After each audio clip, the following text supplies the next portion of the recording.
Episode 147 Aku bisa melihat segalanya. Xia Feng merasa kasihan pada putrinya, jadi ia menepuk-nepuk bola putih besar Fan Fan dan berkata, "Kau tidak dengar? Putriku lapar. Cepat beri dia makan." Fan Fan memasang wajah getir. "Aku baru saja memberinya makan sebelum makan malam, dan sekarang aku harus memberinya makan lagi. Bagaimana aku bisa punya susu sebanyak itu?" Xia Feng menawarkan diri. "Bagaimana kalau aku meremasnya untukmu?" "Remas kepalamu, dasar orang jahat besar," geram Fan Fan sambil tersenyum, lalu mengangkat pakaiannya untuk memberi makan Xia Feng. Ternyata dia punya stok. Melihat Xia Feng menyusui, ketiga anak lainnya pun ikut berteriak minta susu. Adegan satu orang menyusui pun berubah menjadi adegan 4 orang menyusui.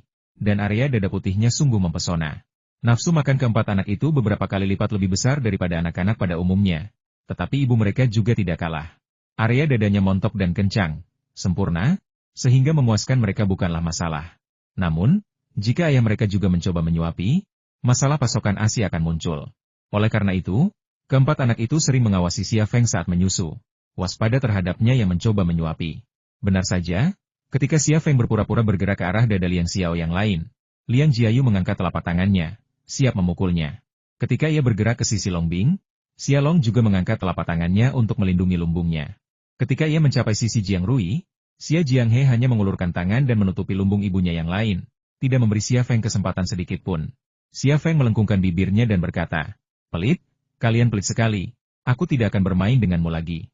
Liang Xiao tersenyum dan berkata, "Suamiku, kalau kamu benar-benar ingin makan, apa tidak ada sesuatu di sampingmu? Kenapa kamu malah berebut makanan dengan anak itu?" Tatapan Xia Feng kemudian beralih ke Tang Yuyan. Tang Yuyan, yang iri pada Liang Xiao dan keempat anak lainnya yang harus diberi makan, tertegun sejenak, lalu bereaksi. Putri tunggalnya yang berpipi merah merona dan meludah. "Xiao, kamu beri makan anak ini dan aku beri makan suamiku." "Ada apa? Aku tidak akan memberinya makan. Aku akan memberimu makan." Xia Feng menerkam ke arah Tang Yuyan dengan gigi dan cakarnya yang terbuka, menirukan suara anak-anak, aku sangat lapar, aku ingin susu." Tang Yuyan tidak bersembunyi, tetapi menusuk dahi Xia Feng dengan jarinya. "Hentikan, aku punya kabar baik untuk memberitahumu." "Kabar baik apa?" tanya Xia Feng. Tang Yuyan melambaikan tangannya dan berkata, "Letakkan telingamu di sini dan aku akan memberitahumu." Xia Feng mendengarkan dengan patuh. Tang Yuyan mencondongkan tubuhnya ke telinga Xia Feng dan berkata sambil menarik napas hangat, "Sayang, aku hamil." "Ada apa?" Xia Feng pura-pura tidak tahu. Tang Yuyan memutar matanya ke arah Xia Feng. "Bodoh, tentu saja aku hamil. Hasil tes suster Fan Fan sudah keluar, dan aku hamil anakmu." "Haha." Xia Feng mengangkat pinggang Tang Yuyan dan memutarnya. "Aku akan menjadi ayah lagi. Hati-hati, jangan sampai aku jatuh." Tang Yuyan sangat gugup dan memeluk leher Xia Feng erat-erat. Xia Feng akhirnya berhenti berputar, tetapi dia tidak menurunkan Tang Yuyan. "Laki-laki atau perempuan? Itu cuma sel telur yang sudah dibuahi. Bagaimana kita bisa tahu kalau itu laki-laki atau perempuan? Apa kamu tidak cemas?" tanya Fan Fan, yang sedang menyusui. "Haha, benar juga, aku memang agak terlalu tidak sabaran." Xia Feng tersenyum sederhana dan jujur. Tang Yuyan berbisik di telinga Xia Feng, "Sayang, aku sedang hamil. Seminggu sudah berlalu. Aku tidak akan tidur berdua denganmu lagi, oke?" Hati Xia Feng tergerak. "Maksudmu, kamu bisa?" Tang Yuyan mengangguk malu-malu. "Aku hamil, aku tidak tahan dengan siksaanmu, aku bersama mereka. Mereka akan melindungiku." Xia Feng sangat gembira. "Kalau begitu aku akan merapikan tempat tidur sekarang, ya? Para istri, datanglah setelah kalian memberi makan anak-anak." "Bah, tidak senonoh." Suara Jiang Rui. "Mengapa kamu begitu jahat?" Suara Liang Xiao. "Kamu masih ingin aku melahirkanmu?" Suara Longbing. Fan Fan tidak berkata apa-apa, tetapi melepaskan beranya dan membantingnya ke kepala Xia Feng. Xia Feng mengulurkan tangan dan mengambilnya, lalu mengendusnya tanpa malu. "Haha, baunya enak." Ruang tamu tiba-tiba dipenuhi tawa dan omelan. Saat Xia Feng meninggalkan ruang tamu, gelombang kesedihan membuncah di hatinya. Ia memiliki pekerjaan yang hebat, ketenaran dan kekayaan, banyak istri dan anak yang cantik, semua ini adalah miliknya. Sungguh indah dan patut dikagumi. Namun kenyataannya, waktunya semakin menipis, setiap hari semakin bertambah. Bagaimana mungkin ia tega meninggalkan istri dan anak-anaknya? Ia tiba di kamar terbesar di Ping An Residence dan berbaring di ranjang terbesar. Pikirannya tak henti-hentinya membayangkan kehidupan yang akan dihadapi istri dan anak-anaknya setelah ia pergi. Gila! Sebuah pesan teks tiba di telepon seluler biasa yang digunakannya. Dia mengeluarkan ponselnya, membuka kotak surat dan menemukan pesan teks. Pesan teks itu dikirim oleh Shen Tutianyin, dan hanya berisi satu kalimat selamat atas pernikahanmu dengan istri cantik lainnya. Dia tidak dapat menahan senyum pahit, dan setelah ragu sejenak, dia membalas dengan pesan teks terima kasih. Jaga dirimu baik-baik. Tak lama kemudian, dia menerima pesan teks kedua dari Shentu Tianyin. Kupikir kau takkan membalas pesanku. Kenapa kau malah membalas pesanku kali ini? Ia terdiam sejenak, lalu membalas pesan kedua Shentu Tianyin. Terkadang kita harus menghadapi kenyataan pahit. Apapun yang terjadi, jagalah dirimu dan berbaik hatilah pada diri sendiri. Karir memang penting, tapi bukan segalanya dalam hidup. Cinta memang penting, tapi juga bukan segalanya dalam hidup. Hargai apa yang kau miliki saat ini. Jangan sampai kau lelah. Kalau kau lelah, kau takkan punya apa-apa lagi. Shentu Tianyin, ada apa denganmu? Kenapa kamu merasa begitu? Xia Feng, gak ada apa-apa, cuma ngobrol santai. Oke, aku mau tidur. Selamat malam. Shentu Tianyin, selamat malam. Saya sangat ingin bertemu anak-anak Anda. Bolehkah saya mengunjungi Anda? Xia Feng merasa sedikit sakit kepala, tetapi tetap membalas pesan teks tentu saja. Shentu Tianyin, terima kasih. Saya akan bersiap dan datang menemui anak-anak Anda ketika waktunya tepat. Saya dengar mereka sangat pintar. Xia Feng menjawab, haha, mereka lebih dari sekadar pintar, makhluk kecil ini hampir pintar. Orang tua dimanapun seperti ini selama anak-anak mereka pintar, mereka mau tidak mau memuji mereka. Xia Feng jelas tidak terkecuali. Shentu Tianyin, setelah kamu menyebutkannya, aku jadi ingin datang menemuimu. Aku sangat menantikan pertemuan dengan anak-anakmu. Baiklah, aku tidak akan mengganggumu. Selamat malam. Xia Feng tidak mengucapkan selamat malam lagi. Hanya seperti itu, kau mengucapkan selamat malam, aku mengucapkan selamat malam, dan begitu terus. Ia menyimpan ponselnya, berpikir dalam hati, kenapa dia sampai berpikir untuk datang menjenguk anakku? Apa yang akan dipikirkan Xiao dan Yuyan kalau dia datang? Ah, lupakan saja, aku tidak mau memikirkannya lagi. Shentu Tianyin merasa sakit kepala hanya dengan memikirkan seperti apa jadinya saat ia bertemu kelima wanita dalam keluarganya. Ada suara langkah kaki di luar pintu, dan itu adalah sekelompok suara langkah kaki. Xia Feng buru-buru bangkit dari tempat tidur, berdiri di samping tempat tidur, dan dengan hormat menyambut kelima wanita itu ke kamar tidur. Kelima wanita itu memasuki ruangan, dan Long Bing, yang terakhir keluar, menutup pintu. Begitu pintu tertutup, Tang Yuyan berbalik dan keluar. Tersipu, lupakan saja. Sebaiknya aku kembali ke kamarku. Long Bing menghalangi jalannya. Apakah menurutmu kau masih bisa pergi? Lian Xiao tiba-tiba datang dan meraih lengan Tang Yuyan. Kau telah melanggar aturan pertama keluarga Xia dan meninggalkan medan perang. Sekarang, hukum keluarga akan ditegakkan. Tang Yuyan berteriak, aturan keluarga apa? Hukum keluarga apa? Kok aku tidak tahu? Xia Feng menyeringai, akulah aturan keluarga. Akulah hukum keluarga. Karena itu, keluarga kita hanya punya satu aturan. Tang Yuyan, jangan kemari Karena malu, bulan bersembunyi di awan. Waktu terus berjalan, jadi nikmatilah selagi bisa. Setelah sarapan, Xia Feng meninggalkan Ping An Residence dan menuju ke perusahaan. Memasuki studio pribadinya, ia menjernihkan pikirannya dari semua absurditas dan mimpi yang ia alami bersama istri-istrinya tadi malam. Ia juga beralih dari peran suami dan ayah ke peran lain pemilik Thunder Horse Group. Matahari pagi menyinarinya, dan rasa dingin yang ia rasakan kini jauh berkurang. Tadi malam, istri-istrinya menyadari mengapa kulitnya begitu dingin, tetapi ia tak bisa menjawab. Evolusi terus berlanjut, dan pada akhirnya, ia akan menjadi seperti Zhu Xuanyue, dingin dan tak hangat. Saat tubuh kehilangan suhu, otak dan organ-organ tubuh terus menguat. Hal ini tanpa paradoks, karena penurunan suhu tubuh melemahkan sistem kekebalan tubuh.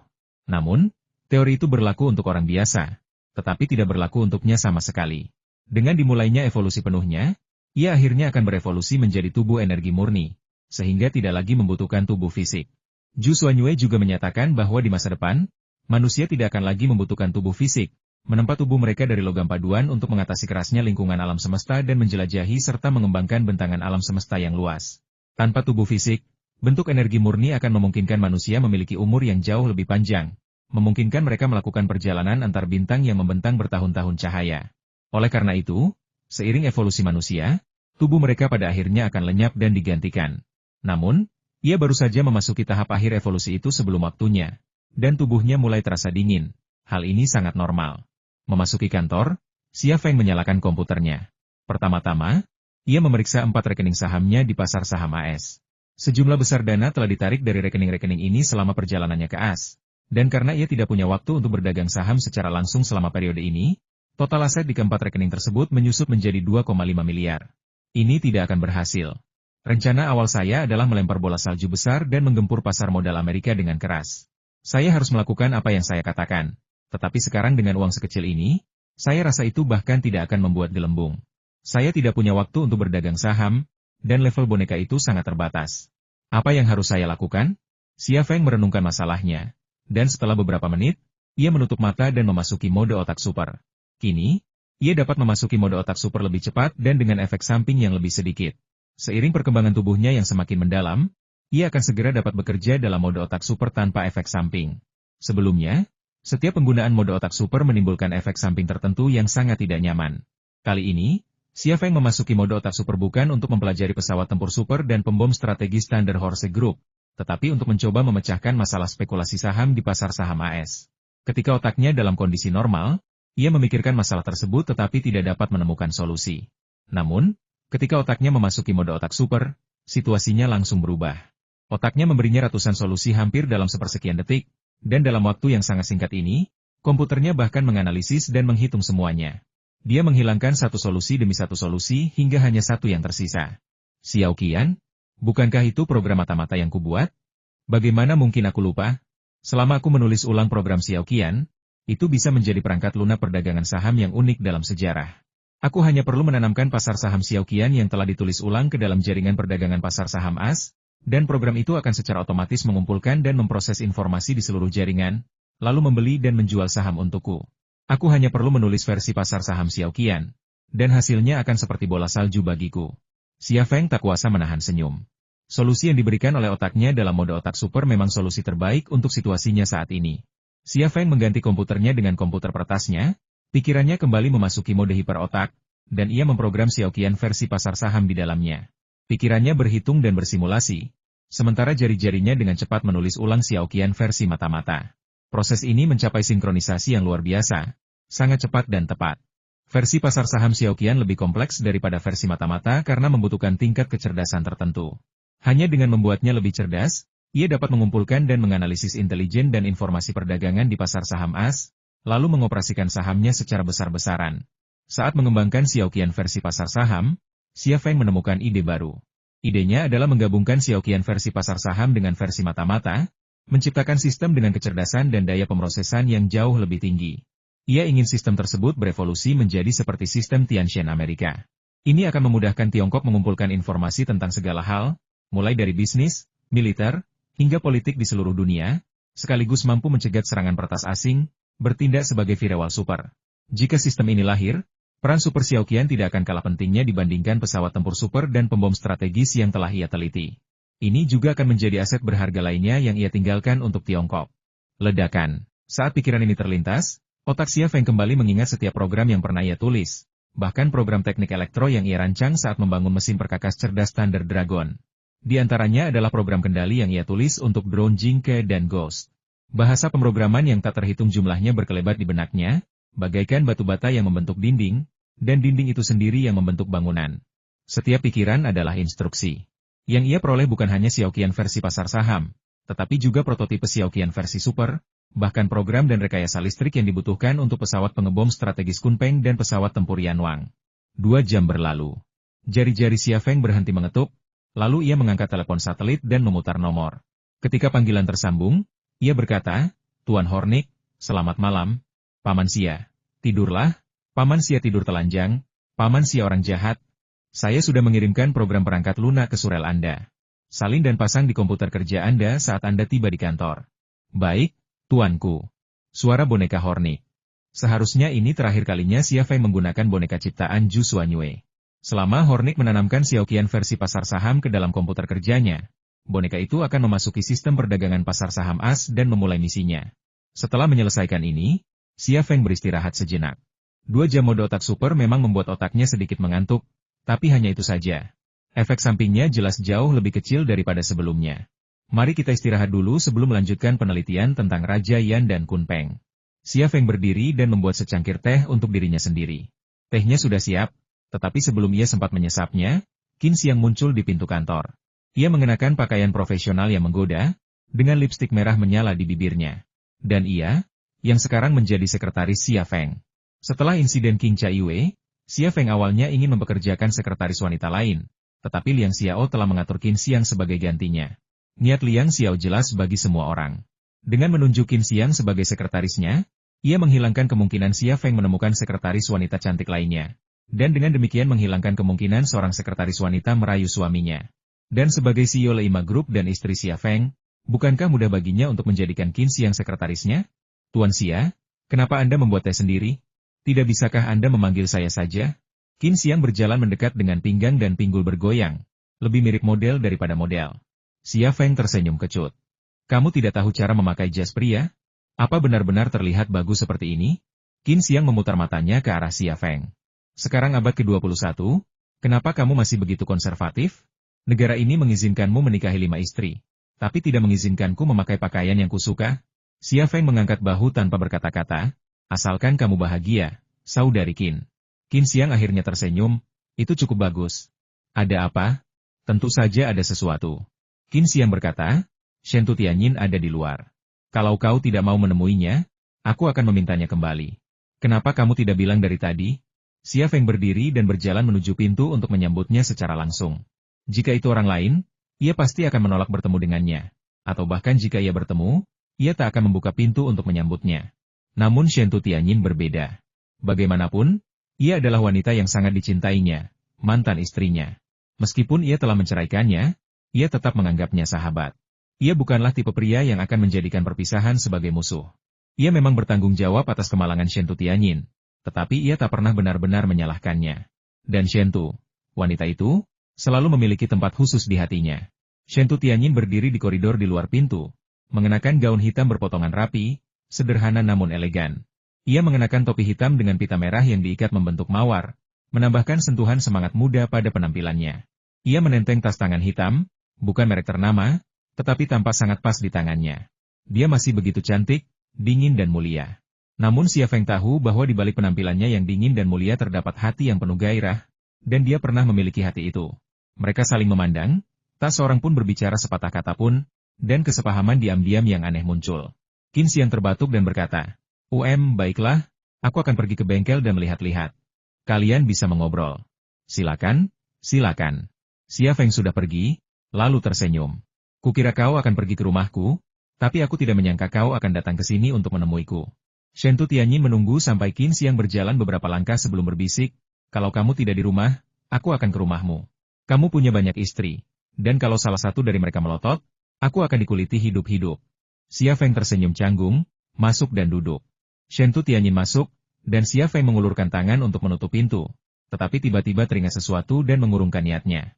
3 dari 5 istrinya adalah mantan agen, dan Ping Anju hanya dipisahkan oleh dinding dari gedung kantor. Bagaimana mungkin mereka tidak tahu bahwa Shen Tu Tianyin telah tiba? Ia hanya ingin mengobrol dengan Shen Tu Tianyin, dan jika ia menutup pintu, akan sulit untuk menjelaskannya. Gerakan halus Xia Feng menarik perhatian Shen Tu Tianyin. Melihat pintu belum tertutup, secercah kesedihan melintas di matanya. Bukan karena ia ingin berbuat curang dengan Xia Feng secara diam-diam, melainkan karena reaksi Xia Feng jelas menunjukkan perhatiannya terhadap perasaan para wanitanya, memperlakukannya seperti orang luar. Apa yang ingin kamu minum? Tanya Xia Feng. Beri aku segelas air, kata Shen Tu Tianyin. Xia Feng menuangkan segelas air untuk Shen Tu Tianyin dan mengamatinya lagi. Berat badanmu turun. Shen Tu Tianyin tersenyum. Beban kerjaku berat, dan tidak ada yang menyayangiku, jadi tentu saja aku akan menurunkan berat badan. Kamu juga sudah turun berat badan, jadi kenapa? Ada sedikit kesedihan dalam senyumnya. Apakah berat badanku turun? Xia Feng tidak pernah merasa berat badannya turun. Malahan, berat badannya selalu stabil dan ia tidak pernah turun. Shen Tu Tianyin tersenyum dan berkata, entahlah, mungkin karena sudah lama aku tidak bertemu denganmu. Kamu terlihat sedikit lebih kurus dari sebelumnya. Apa karena kamu terlalu lelah bekerja? Atau, karena kamu punya terlalu banyak istri? Xia Feng terdiam. Biasanya, bagaimana mungkin seorang pria bisa menangani 5 wanita? Namun, ia tak hanya memuaskan ke-5 wanita itu, ia bahkan memegang kendali, sedemikian rupa sehingga para wanitanya bersatu untuk menangani situasi tersebut. Namun, kata-kata Shen Tu Tianyin memiliki nuansa yang berbeda. Ia adalah tipe wanita yang jarang bercanda, apalagi mengatakan hal-hal vulgar seperti itu. Namun dengan Xia Feng, ia bersedia bercanda apa saja, mengatakan apa saja. Bagaimanapun, mereka adalah suami istri. Mereka saling mencintai dan memahami. Kini, ketika mereka duduk bersama, mudah untuk menemukan kembali kehangatan dan keintiman yang mereka rasakan di awal. Maaf, aku bukan istrimu sekarang, jadi aku tidak bisa bicara sesukaku. Kau tidak perlu menjawab pertanyaanku, kata Shentu Tianyin. Bukankah ini cara terselubung untuk memintanya menjawab pertanyaan? Xia Feng tersenyum kecut, kehidupanku akhir-akhir ini cukup memuaskan. Aku bekerja di perusahaan setiap hari dan pulang untuk menidurkan anak-anak di malam hari. Shentu Tianyin terdiam sejenak sebelum berkata, apakah kamu bahagia? Xia Feng mengangguk. Aku sangat bahagia. Mereka dan anak itu baik-baik saja. Aku sangat menghargai semua yang kumiliki sekarang. Bagaimana denganmu? Apakah kamu baik-baik saja? Shentu Tianyin tersenyum pahit. Apa menurutmu aku baik-baik saja?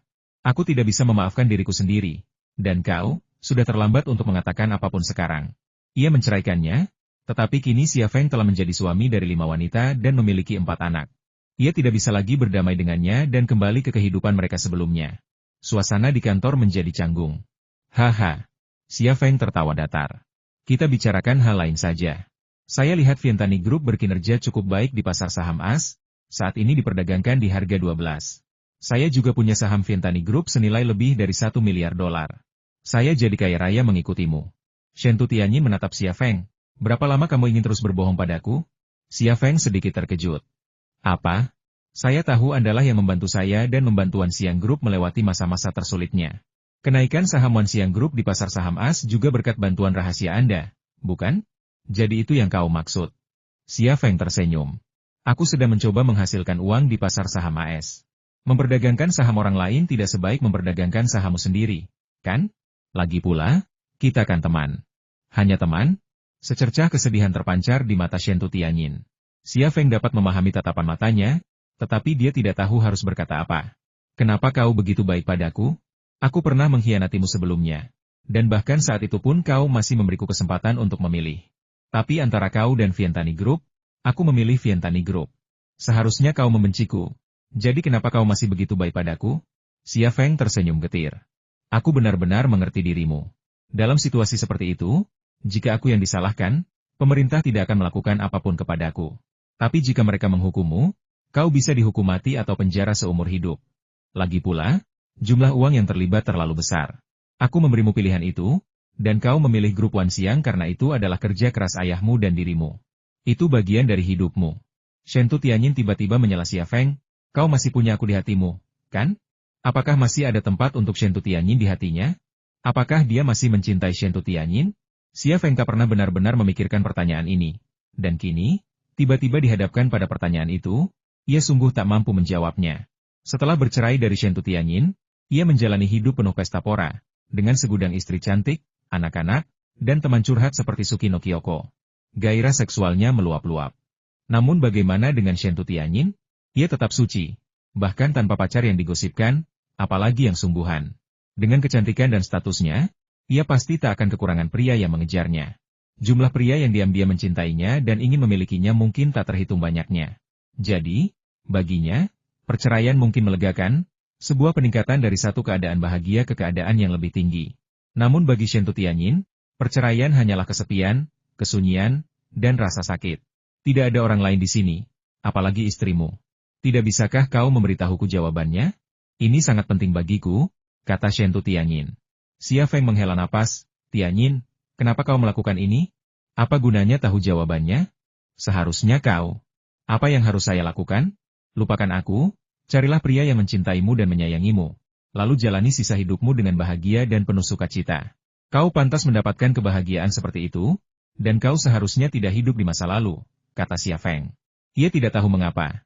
Tetapi bahkan setelah mengatakan ini, sedikit kesedihan muncul di hatinya.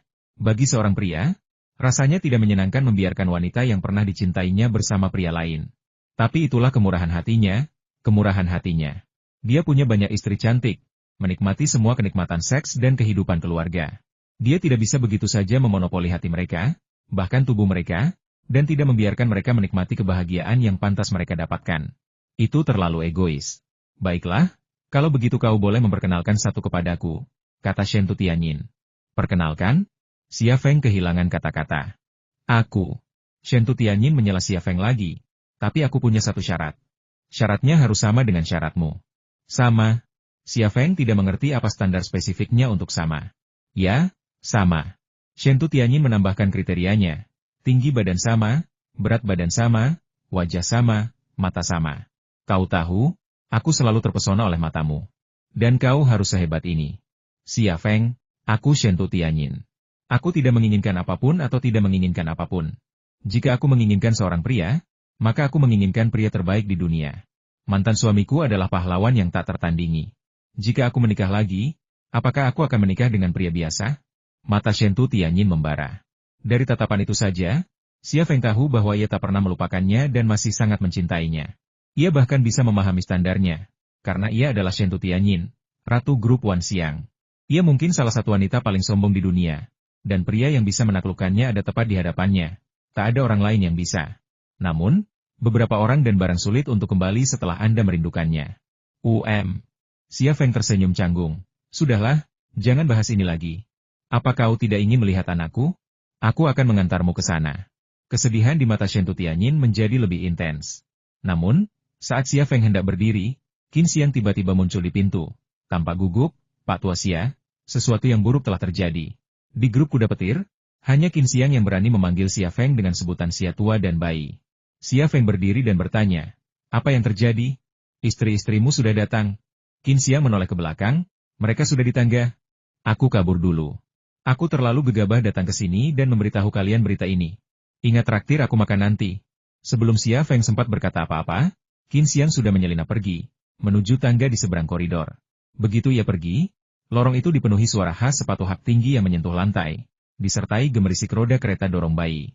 Para istri tiba-tiba muncul, dan Xia Feng, yang tidak melakukan kesalahan apapun, merasa bersalah tanpa alasan.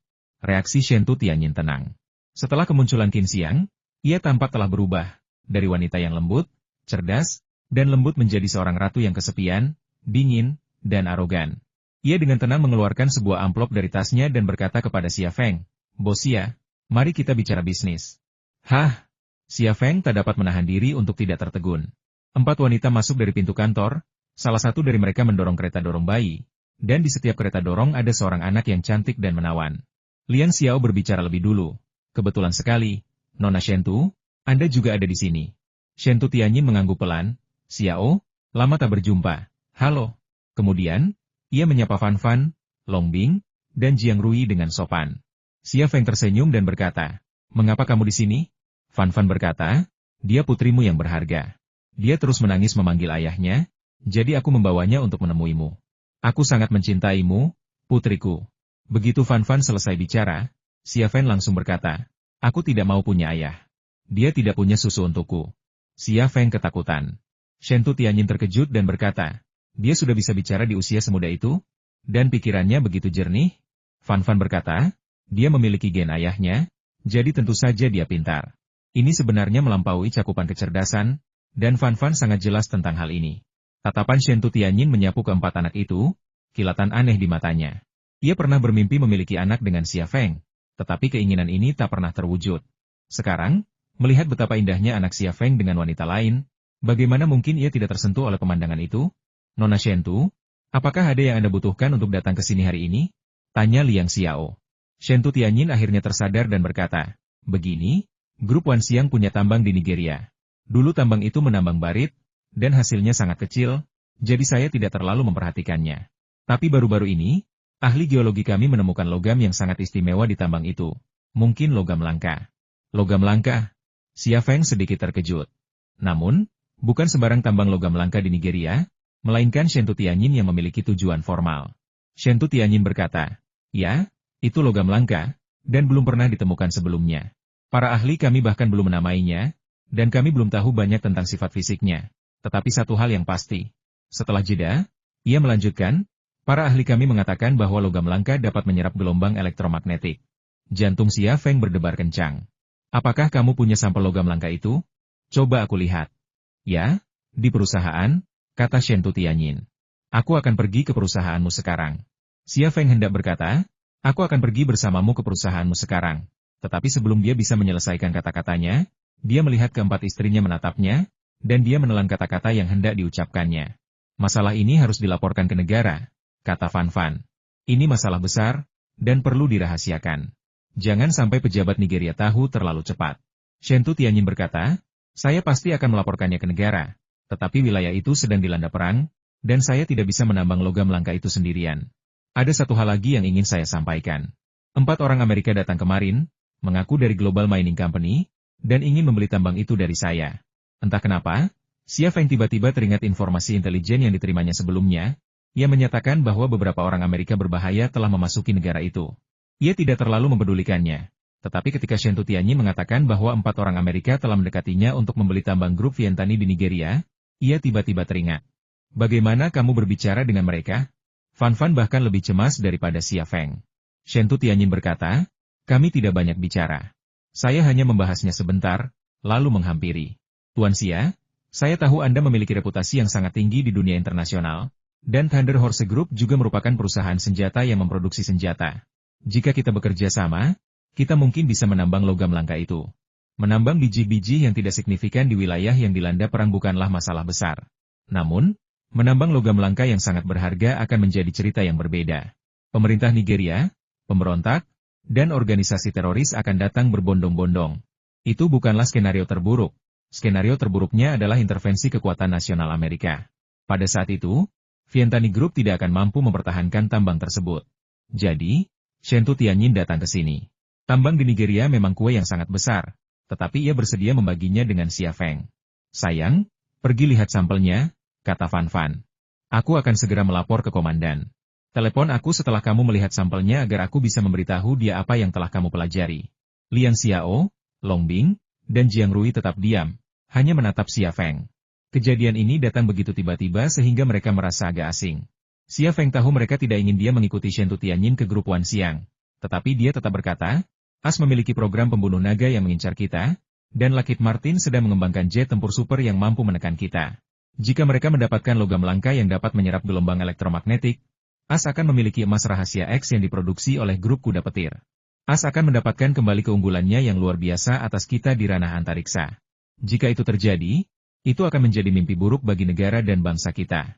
Silakan. Liang Xiao pun mengalah. Bisnis tetaplah bisnis, dan kecemburuan antar wanita tidak ada apa-apanya dibandingkan dengan urusan negara. Hati-hati, kata Long Bing. Pulanglah lebih awal, aku sudah membuatkan sup untukmu, kata Jiang Rui. Xia Feng tersenyum tipis, kalau begitu aku akan pergi melihatnya. Kemudian dia mendekatkan diri ke telinga Jiang Rui dan bertanya, apakah itu sup seperti itu lagi? Jiang Rui mengangguk dan berkata dengan suara rendah, benar. Xia Feng, Rui, tolong bantu aku mengurus anak ini, kata Fan Fan. Tidak masalah, kata Jiang Rui. Fan Fan berkata kepada Xia Feng, Xia Feng, ibu akan pergi sebentar. Maukah kamu tinggal bersama Xiniang? Baik, Xiniang, beri aku makan. Xia Feng merentangkan kedua lengannya yang gemuk dan meminta Jiang Rui untuk memeluknya. Jiang Rui tampak bingung apakah harus tertawa atau menangis. Sebelum Jiang Rui sempat memeluk Xia Feng, Xia Jianghe mengungkapkan ketidakpuasannya kepada Xia Feng. Aku tidak akan memberikannya padamu. Kantor itu tiba-tiba tertawa terbahak-bahak. Shen Tianyin ingin tertawa, tetapi ia tak bisa. Ia tak bisa menahan diri untuk membayangkan. Seandainya ia dan Xia Feng tidak bercerai dan punya anak, apakah anaknya juga akan secerdas itu? Bolehkah aku menggendong anak ini? Entah kenapa, Shen Tianyin tak kuasa menahan keinginan untuk menggendong anak Xia Feng. Xia Feng berkata, tentu saja, kamu boleh memeluk siapapun yang kamu mau. Tanpa menunggu Shen Tianyin membuat pilihan, Xia Long membuka tangannya dan berkata, Bibi, peluk aku. Lucu sekali. Shen Tianyin mengangkat Xia Long dari kereta dorong dan berseru kagum, begitu berat dan kokoh. Aku tak percaya anakmu masih semuda ini, tapi kecerdasannya setara dengan anak yang beberapa tahun lebih muda darinya. Namun pada saat ini, Xia Long tiba-tiba mengulurkan tangan untuk mengangkat keras Shen Tianyin, dan mengoceh, Bibi, beri aku makan. Hah? Shen Tianyin tertegun dan sangat malu. Aku, tidak. Long Bing menghampiri dan menampar pantat Xia Long. Bajingan kecil, kau ingin susu dari seorang wanita setiap kali kau melihatnya. Apa kau tidak malu? Sama seperti ayahmu. Xia Feng juga merasa malu. Aku, ada apa denganku? Long Bing kemudian menyadari bahwa ia telah mengatakan hal yang salah dan berkata, cepatlah, pergilah cepat, semakin cepat kau pergi, semakin cepat kau bisa kembali. Kami akan menunggumu makan. Xia Feng lalu berkata, Tianyin, ayo pergi. Bawa aku melihat sampel yang kau bawa dari tambang. Baiklah. Shen Tianyin mengembalikan anak itu ke Long Bing, lalu pergi bersama Xia Feng. Setelah Xia Feng dan Shen Tianyin pergi, Jiang Rui angkat bicara, Shen Tianyin ada di sini lagi. Aku tidak yakin apa yang dia katakan tentang logam langka itu benar. Aku curiga dia punya motif lain. Fan Fan, yang belum pergi, berkata, saya hanya bilang ingin bertemu kepala suku, dan dia tidak keberatan. Dia tidak akan berbohong seperti itu. Saya yakin apa yang dia katakan tentang logam langka itu benar. Liang Xiao berkata jangan khawatir, suamiku sudah berjanji, dia pasti akan melakukannya. Sudah waktunya aku pergi juga, kata Fan Fan. Bu, beri aku susu sebelum ibu pergi, kata Xia Fan. Makan, makan, makan. Yang kau tahu cuma makan. Biar ibu keempatmu yang menyuapimu. Ibu pergi dulu. Fan Fan berbalik dan lari. Jiang Rui, jika ada kompetisi menyusui di dunia ini, keempat anak Xia Feng akan dengan mudah memenangkan kejuaraan. Rolls-Royce Phantom perak itu sedang menuju Kyoto. Shen Tianyin berada di belakang kemudi, dan ia tidak membawa pengawal sekaligus sopirnya, Fu Mingmei. Mungkin ia ingin lebih banyak waktu berduaan dengan Xia Feng. Seandainya Fu Mingmei ada di sana, beberapa hal yang akan ia katakan akan sulit diucapkan. Tianyin, apakah kamu ingat seperti apa rupa keempat orang Amerika itu? Xia Feng memecah keheningan di dalam mobil. Aku sangat menyukai anak-anakmu, baik laki-laki maupun perempuan, mereka sangat lucu. Shen Tianyin menjawab pertanyaan itu dengan acuh tak acuh. Xia Feng tersenyum dan berkata, kamu juga bisa melahirkan. Anakmu pasti akan sangat pintar dan imut. Shen Tianyin melirik Xia Feng dan bertanya, siapa yang akan melahirkanku? Ini. Xia Feng tidak tahu harus berkata apa. Shen Tianyin mendesah. Mungkin aku ditakdirkan untuk sendirian seumur hidupku. Kesalahan itu akan menghukumku seumur hidupku. Di masa depan, saat kau tua nanti, kau akan punya banyak anak dan keluarga besar untuk berkumpul kembali. Ayahku pada akhirnya akan meninggalkanku, dan aku juga akan tua. Saat itu, aku akan sendirian. Ketika aku memikirkan masa depan sekarang, aku merasa putus asa dan tak kuasa menahan diri untuk bertanya pada diri sendiri, untuk apa aku menghasilkan semua uang itu? Xia Feng merasakan kepahitan di hatinya. Ia menghiburnya. Tianyin, jangan berpikiran seperti itu. Sikap optimis itu penting. Lagi pula, kamu pantas mendapatkan pria terbaik di dunia. Tapi aku sudah kehilangan dia, kata Shen Tianyin. Xia Feng terdiam lagi. Bisakah kau tahan melihatku sendirian seumur hidupku? Saat aku tua nanti, aku bahkan tidak akan punya anak untuk merawatku. Mata Shen Tianyin sedikit berkaca-kaca. Sebagai wanita yang begitu sombong, mustahil baginya untuk jatuh cinta pada pria lain selain Xia Feng. Ini juga berarti ia tak akan pernah punya anak dengan pria lain. Saat ia tua nanti, ia tak akan punya siapapun untuk ia percayai. Selain keluarga Shen Tu yang mendambakan kekayaannya, apalagi anak-anak yang bisa menunjukkan bakti mereka. Sekalipun ia menghasilkan 1 triliun, apa gunanya? Uang tidak akan pernah menjadi ukuran kebahagiaan seseorang. Apakah kamu ingin aku melakukan itu? Xia Feng ragu sejenak, lalu berkata dengan bibir atas yang kaku, Tianyin, apa yang bisa kulakukan untukmu?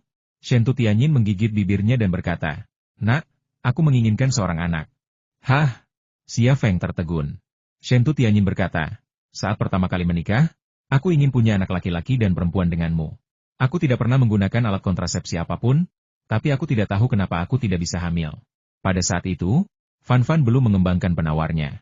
Tianyin, tak seorang pun di dunia ini yang boleh menyentuhku kecuali kau. Aku tahu mereka tak ingin aku bersamamu, dan aku tak punya nyali untuk memintamu kembali bersamaku. Aku hanya ingin punya anak, anakmu dan anakku. Saat aku tua nanti, dia akan merawatku, berbelanja denganku, dan juga akan mewarisi Vientani Group. Hanya ini permintaanku. Bisakah kau mengabulkannya? Aku belum pernah memohon kepada siapapun sebelumnya, tapi aku mohon padamu sekarang, kata Shen Tianyin. Hati Xia Feng dipenuhi duka. Kondisi Shen Tianyin membuatnya tertekan. Namun, Shen Tianyin telah lama memohon untuk memiliki anak, dan memikirkannya saja sudah membuatnya sakit kepala. Kau tak perlu menjawabku sekarang, kata Shen Tianyin, kabut di matanya sudah sangat tebal. Xia Feng berpikir dalam hati, waktuku di dunia ini hampir habis. Setahun lebih sedikit lagi, aku akan mati atau meninggalkan dunia ini. Bisakah aku benar-benar tega meninggalkannya sendirian seumur hidupnya? Aku mewariskan saham asli Thunder Horse Group kepada Xiao, Abing, Rui, Fan Fan, dan Yuyan, serta anak-anak kami, tetapi yang kutinggalkan hanyalah rasa sakit. Ini sangat tidak adil baginya. Apakah kamu mempertimbangkannya? Shen Tianyin berkata untuk memberi Xia Feng waktu, tetapi dia masih sangat cemas. Xia Feng menggertakkan giginya dan bertanya dengan ragu. Tianyin, kamu mau sesuatu yang buatan atau alami? Pipi Shen Tianyin memerah tanpa alasan. Apakah ini ada bedanya? Tidak ada bedanya. Aku sebenarnya sudah berkonsultasi dengan seseorang, dan ahlinya bilang inseminasi buatan bisa menyebabkan cacat lahir, dan aku tidak ingin anakku punya cacat lahir. Lagi pula, ku dengar prosesnya sangat tidak nyaman. Kau tahu, aku takut sakit. Wajah Shen Tianyin semakin memerah. Meskipun dia tidak membuat pilihan antara yang buatan dan yang alami, kata-katanya sudah memberikan jawabannya, jawaban yang sangat jelas dia menginginkan yang alami. Aku cuma bertanya. Bisakah kau memberiku waktu untuk memikirkannya? Oke? Xia Feng tampak sedikit gugup. Ya? Jawab Shen Tianyin, senyum tipis tersungging di sudut mulutnya. Siapakah dia? Dia adalah mantan istri Xia Feng. Dia tahu segalanya tentang Xia Feng, termasuk seperti apa Xia Feng, bagaimana reaksinya terhadap berbagai hal, dan keputusan apa yang akhirnya akan diambilnya. Dia mengenal Xia Feng sebaik dirinya sendiri. Dia sebenarnya sudah menebak jawaban atas reaksi Xia Feng. Bisakah kau ceritakan tentang keempat orang Amerika itu sekarang? Xia Feng mengganti topik pembicaraan. Ia tidak tahu harus berkata apa jika mereka terus mengobrol. Shen Tianyin berkata, 4 orang kulit putih. Saya tidak pandai menggambarkan seperti apa rupa orang kulit putih, tapi menurut saya semua orang kulit putih seperti itu. Ada video pengawasan di perusahaan saya, Anda bisa melihatnya saat Anda pergi ke sana. Di mana mereka sekarang? Setelah saya berbicara dengan mereka pergi dan saya tidak tahu kemana mereka pergi.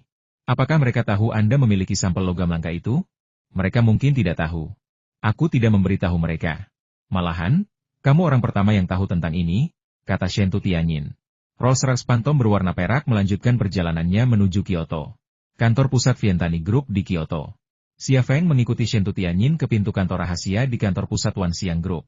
Setelah Shen Tianyin memasukkan kata sandi dan memverifikasi sidik jari, pintu kantor rahasia itu pun terbuka. Xia Feng mengikuti Shen Tianyin ke ruang rahasia. Ia melihat beberapa brankas dan lemari arsip yang penuh dengan dokumen seperti berkas dan kontrak. Dengan kapitalisasi pasar ratusan miliar yuan dan operasi yang mencakup berbagai industri, wajar saja jika hal-hal ini harus dilestarikan dengan baik. Sangat mudah untuk melihat betapa pentingnya tempat ini bagi Shen Tianyin. Ini tempat yang sangat penting. Mengapa kamu tidak mengirim seseorang untuk menjaganya? Tanya Xia Feng dengan santai. Shen Tianyin berjalan menuju brankas dan berkata, ada yang menjaga. Biasanya ada 2 orang di luar pintu. Tapi kali ini entah kenapa tidak ada siapa-siapa. Mungkin sedang pergantian shift. Xia Feng mengerutkan kening. Tianyin, ini bukan masalah kecil. Jika seseorang dengan motif tersembunyi masuk ke tempat sepenting ini, kau akan mendapat masalah besar. Shen Tianyin tersenyum dan berkata, tidak ada yang berani menggangguku sekarang. Kenapa? Shen Tianyin berkata, karena semua orang di pemerintahan dan dunia bisnis tahu bahwa aku mantan istrimu, dan kamu adalah pendukung besar yang melindungiku, siapa yang berani mencari masalah denganku? Xia Feng hanya tersenyum dan diam saja. Namun, ia mempercayai pernyataan Shen Tianyin. Dengan reputasi Shen Tianyin saat ini di Tiongkok dan perannya yang tak tergantikan bagi negara, siapa yang berani memprovokasi wanitanya? Meskipun Shen Tianyin bukan lagi istrinya, bahkan jika ia mantan istrinya, ia bukanlah seseorang yang bisa diganggu-gugat. Shen Tianyin membuka brankas dan mengeluarkan sebuah kotak paduan aluminium berwarna perak. Ia membuka kotak itu dan tiba-tiba berteriak, dan kotak itu pun jatuh ke tanah. Kotak yang jatuh ke tanah itu kosong, tidak ada apapun di dalamnya. Xia Feng juga terkejut. Tianyin, apakah kamu yakin sampel logam langka itu ada di dalam kotak ini? Ya, saya yakin. Ahli geologi yang kembali dari Nigeria memasukkan sampel itu ke dalam kotak ini. Saya tidak tahu apa-apa tentang logam langka, tetapi saya tahu betapa pentingnya logam itu, jadi saya menyimpannya di brankas di ruang rahasia ini. Saya sendiri yang menyimpannya dan menguncinya. Tapi, kok bisa hilang? Shen Tianyin tampak sangat cemas. Mungkin ada hubungannya dengan keempat orang Amerika itu. Bawa aku ke ruang pemantauan untuk memeriksanya, kata Xia Feng. Aku akan mengantarmu ke sana sekarang juga.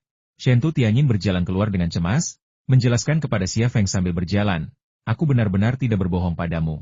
Aku tidak tahu apa yang terjadi. Xia Feng menepuk bahunya dan berkata, jangan khawatir. Sekalipun sampelnya hilang, itu hanya sampel. Bukankah kau masih punya tambangnya? Kalau perlu, kirim saja seseorang untuk membawakan satu lagi dari Nigeria. Saat tangan Xia Feng mendarat di bahunya, tubuh Shen Tianyin sedikit gemetar. Ia tidak ingat sudah berapa lama ia tidak bersentuhan fisik dengan Xia Feng. Sentuhan itu hanya sentuhan biasa, tapi ia sangat sensitif. Lagi pula, Xia Feng adalah satu-satunya pria selain ayahnya yang pernah menyentuhnya, dan sudah lama sekali ia tidak menyentuhnya. Maaf, aku agak ceroboh, kata Xia Feng, tampak sedikit malu. Mata Shen Tianyin berkilat sedih. Sekarang kau harus minta maaf setiap kali menyentuh bahuku? Kau sudah melakukan segalanya padaku sebelumnya, tapi kau tak pernah minta maaf padaku. Jika ada pria lain yang menyentuhnya seperti ini, bahkan hanya di bahu, ia pasti tak tahan. Tapi jika itu Xia Feng, apapun akan baik-baik saja. Kalau tidak, ia tak akan meminta anak kepada Xia Feng, bahkan mengisyaratkan konsepsi alami. Xia Feng tersenyum canggung. Setelah meninggalkan kantor rahasia, Xia Feng mengikuti Shen Tutianyin ke ruang pemantauan. Beberapa petugas keamanan sedang bekerja. Ketika mereka melihat Shen Tutianyin tiba, mereka berdiri dan dengan hormat memanggil, "Ketua." Shen Tutianyin hanya mengangguk, lalu berkata, "Tampilkan rekaman CCTV keempat orang Amerika itu untukku." "Suamiku ya, Tuan Xia dan aku perlu melihatnya." Kata yang hampir diucapkannya sepertinya adalah suami, tetapi dia kemudian mengubahnya menjadi Tuan Xia. Seorang penjaga keamanan mengikuti instruksi Shen Tutianyin dan mendatangi komputer untuk mengoperasikannya. Seorang petugas keamanan berbisik kepada rekannya, "Bukankah itu Tuan Xia Feng, Ketua Thunder Horse Group? Dia mantan suami ketua kami. Kenapa dia ada di sini? Pelankan suaramu." Semua orang di sini tahu kalau ketua masih mencintai mantan suaminya. Bahkan saat makan di rumah, dia selalu memberi Tuan Xia sepasang mangkuk dan sumpit. "Di hati ketua kita, dia selalu menjadi suaminya," kata petugas keamanan lainnya. Kedua petugas keamanan itu berbicara dengan suara yang sangat pelan, yang hampir tak terdengar dalam keadaan normal. Namun, dengan pendengaran Xia Feng, bisikan kedua petugas keamanan itu seperti berbicara di telinganya melalui pengeras suara, dan ia dapat mendengarnya dengan jelas. "Dia benar-benar menyiapkan satu set mangkuk dan sumpit untukku saat makan malam?" Dia. Hati Xia Feng tiba-tiba dipenuhi perasaan campur aduk, dan beberapa kejadian masa lalu tiba-tiba terlintas di benaknya. Shen Tutianyin tidak mendengar kedua satpam itu berbisik-bisik. Ia berdiri di samping satpam yang mengoperasikan komputer, memperhatikan monitor. Ia tampak fokus, namun juga sedikit gugup. Ia tidak terlalu khawatir dengan pikiran Xia Feng tentang hilangnya sampel secara misterius. Ia khawatir kelima wanita di keluarga Xia Feng akan curiga bahwa ia berbohong dan sengaja menggunakan tipu muslihat logam langka untuk memikatnya. Jika itu terjadi, akan sangat sulit baginya untuk menghubungi Xia Feng lagi. Aneh. Petugas keamanan yang mengoperasikan komputer tiba-tiba berkata, "Ketua, saya tidak tahu apa yang terjadi. Video pengawasan 4 orang Amerika yang mengunjungi perusahaan kita sudah hilang. Tapi apakah durasi video pengawasan itu hilang? Mungkinkah video itu tidak terekam sama sekali? Bagaimana mungkin?" Shen Tutianyin terkejut. Tanpa sadar ia menoleh ke arah Xia Feng. Ia pernah melakukan ini secara tidak sadar ketika menghadapi kesulitan sebelumnya. Di dalam hatinya, Xia Feng jelas masih orang yang paling bisa diandalkan. "Biarkan aku melihatnya." Xia Feng berjalan mendekat. Petugas keamanan yang mengoperasikan komputer berdiri dan minggir. Xia Feng berjalan ke komputer dan, tanpa perlu duduk, langsung masuk ke sistem operasi. Jari telunjuknya berdenting di atas keyboard, berirama rintik hujan yang menerpa jendela, begitu cepat hingga menyilaukan. Shen Tutianyin menatap Xia Feng dengan tenang. Xia Feng, yang fokus pada pekerjaannya, selalu memiliki daya tarik yang kuat padanya. 2 menit kemudian, Xia Feng menghentikan operasinya. "Sistem pengawasan Anda telah diretas oleh seorang profesional." Ini, petugas keamanan yang baru saja mengoperasikan komputer tampak terkejut. "Tapi kenapa kita tidak menyadari apapun? Kita menyewa perusahaan terbaik di negara ini untuk merancang sistem pengawasan ini, dan biayanya lebih dari 2 juta yuan. Xia Feng tidak memberinya penjelasan. Ia berkata kepada Shen Tutianyin, "Ayo kita keluar dan bicara." Shen Tutianyin mengangguk patuh dan mengikuti Xia Feng keluar dari ruang pemantauan. Para penjaga keamanan di ruang pemantauan saling berpandangan dengan bingung. Mereka sebenarnya tidak percaya dengan cerita Xia Feng. Lagi pula, ini adalah sistem pemantauan profesional yang dibangun oleh perusahaan profesional. Jika diretas, pasti akan meninggalkan jejak, tetapi mereka tidak menyadari apapun. Namun, jika mereka tahu Xia Feng adalah peretas top dunia, yang pernah melawan sistem Tiantian Amerika, mereka tidak akan ragu seperti itu. Setelah keluar dari ruang pemantauan, Xia Feng berhenti di koridor. "Apa yang sebenarnya terjadi?" tanya Shen Tutianyin dengan cemas. Xia Feng melirik kamera pengintai di koridor dari sudut matanya, tidak mengatakan apapun, dan melangkah ke ujung koridor. Shen Tutianyin bukanlah agen seperti Liang Xiao dan Long Bing. Ia mengikuti jejak Xia Feng dan bertanya, "Kenapa kalian diam saja? Kau bohong padaku. Tidak ada yang namanya logam langka, kan?" kata Xia Feng dengan marah. "Kau pernah bohong padaku sebelumnya, dan sekarang kau bohongi aku lagi. Apa kau pikir aku bodoh?" "Aku." Shen Tutianyin membeku di tempatnya, air mata menggenang di matanya. Ia tak pernah menyangka Xia Feng memanggilnya keluar dari ruang pemantauan hanya untuk memberinya pelajaran, dan dengan kejam memperlihatkan bekas lukanya. Xia Feng mengutuk Shen Tutianyin dan terus berjalan menuju ujung koridor. Sambil berjalan, ia berkata, "Aku benar-benar kecewa padamu. Mulai sekarang, urusanmu tidak ada hubungannya denganku. Jangan datang kepadaku. Lupakan investasi 5 miliar yang kujanjikan padamu. Selamat tinggal." Shen Tutianyin kembali tertegun. Ia berpikir, kapan aku pernah membahas rencana investasi 5 miliar dengannya? Aku bahkan tidak pernah membahas soal uang, Jadi kenapa dia bilang begitu? Tepat ketika pertanyaan ini muncul di benaknya, ia tiba-tiba menyadari sesuatu. Ia berlari mengejarnya lagi, sambil berjalan, berkata, bicaralah yang jelas padaku. Kau pikir aku ini siapa? Shen Tianyin? Kau memarahiku. Dan kau ingin pergi begitu saja? Mereka berdua berdebat satu sama lain hingga mereka sampai di tangga. Xia Feng memasuki tangga dan berhenti ketika ia yakin telah mencapai titik buta di area pengawasan. Ia meraih tangan Shen Tianyin dan berkata dengan nada meminta maaf. Maaf. Aku tidak bermaksud membuatmu marah, dan kata-kata itu jelas bukan maksudku. Sistem pengawasan perusahaanmu telah ditanamkan program mata-mata, dan setiap gerakanmu sekarang diawasi. Aku belum tahu identitas orang itu, tetapi aku punya terlalu banyak musuh, dan aku melakukan ini untuk melindungimu. Aku tahu, tapi aku masih ingin menangis, kata Shen Tianyin, air matanya mengalir tanpa suara. Ia tahu Xia Feng sengaja berakting di depan kamera pengawas, tapi ia tetap merasa patah hati. Xia Feng juga merasa sangat sedih. Kamu tidak pernah menangis sebelumnya. Kenapa sekarang kamu menangis sekeras ini? Shen Tianyin menyeka air mata dari sudut matanya dan berkata, beraninya kau berkata begitu? Ini semua gara-gara kau. Apapun yang kau katakan atau lakukan, bahkan saat kau tak di sisiku, itu tetap memengaruhi emosiku. Tianyin. Xia Feng mengganti topik, dengarkan aku. Mereka sedang mengincarmu. Kau dalam bahaya sekarang. Kau harus ikut denganku. Kamu mau pergi kemana? Xia Feng berpikir sejenak dan berkata, ayo kita ke rumahku dulu. Kalau mereka mengirim tuan, rumahku akan jadi tempat raman untukmu. Ini, Shen Tianyin teringat pada kelima nyonya rumah di Ping Anju dan merasa malu. Aku tahu apa yang kamu khawatirkan, tapi jangan khawatir, aku akan memberitahu mereka. Shen Tianyin ragu sejenak, lalu mengangguk. Bersiaplah. Aku akan menelepon dulu, kata Xia Feng. Shen Tianyin berbalik dan pergi. Xia Feng mengeluarkan telepon satelitnya dan menghubungi nomor Fan Fan. Sayang, ada yang tidak beres di sini. Ketika Shen Tianyin tiba di kantor pusat Wan Xiang Group, ia mengendarai Rolls-Royce Phantomnya. Tetapi ketika ia pergi bersama Xia Feng, ia naik sedan biasa. Ketika meninggalkan kantor pusat Wan Xiang Group di Kyoto, Xia Feng menghindari semua kamera pengawas. Mereka hanya bisa melihat kedatangannya dan Shen Tianyin, tetapi tidak bisa melihat kepergian mereka. Dalam perjalanan, Xia Feng mendapatkan beberapa informasi tentang tambang tersebut dari Shen Tianyin.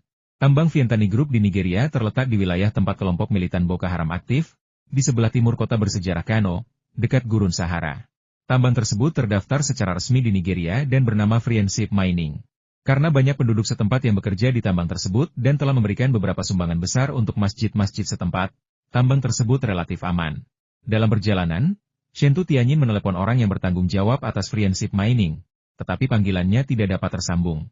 Ketika Xia Feng baru saja kembali ke Ping Anju, Fan Fan juga kembali.